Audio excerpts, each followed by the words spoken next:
Nasawi ang isang rider ng motorsiklo matapos magulungan at makaladkad ng 10-wheeler sa Parañaque City. Sa Pasay naman, sugatan ang driver ng kotse matapos araruhin ang Center Island. Ang mainit na balita hatid ni James Agustin ng Super Radio DZBB. Kalunos-lunos ang sinapit ng motor rider na kinilalang si Mabi Alvarez matapos magulong at makaladkad ang 10-wheel truck sa West Service Road, Barangay Marcelo Green, Parañaque City, pasado alas 11 kagabi. Nag-overtake daw si Alvarez sa isang L300 van. Nahagip daw ang motorsiklo, tumalsik si Alvarez sa kabilang linya ng kalsada at doon nasagasaan ang parating na truck. Going northbound, yung victim nag-overtake doon sa L300.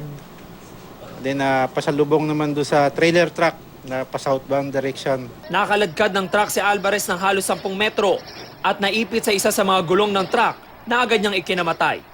Sabi ng truck driver, mabilis ang takbo ng motorsiklo. Kami nalalakbo kuwan na bigla na lang siyang yung kita ko yung parang bumangga siya ng kuwan sa L3. Tapos pagbangga, napasobra siya sa pakaliwa, sakto namang dating ko. Galing pa ako Maynila ang truck at magde-deliver ng fertilizer sa Batangas. Hindi na naplaka ng sinasabing L300 van na agad raw umalis sa lugar. Maharap si Mercedes sa reklamong reckless imprudence resulting in homicide. Sa lungsod ng Pasay, sumalpok ang minamanayong kotse ng lalaking ito sa plant box sa Buendia flyover pasado alas 2 sa madaling araw.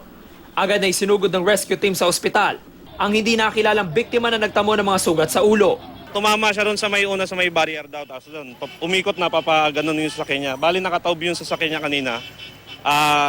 Hiniga na lang namin para mabunod siya kasi nag-i-spark. Tsaka muusok yung sasakyan niya. Baka tendency sumabot. Sa lakas ng pagkakabangga, nabasag ang windshield. Natanggal ang bumper at tumagilid ang kotse.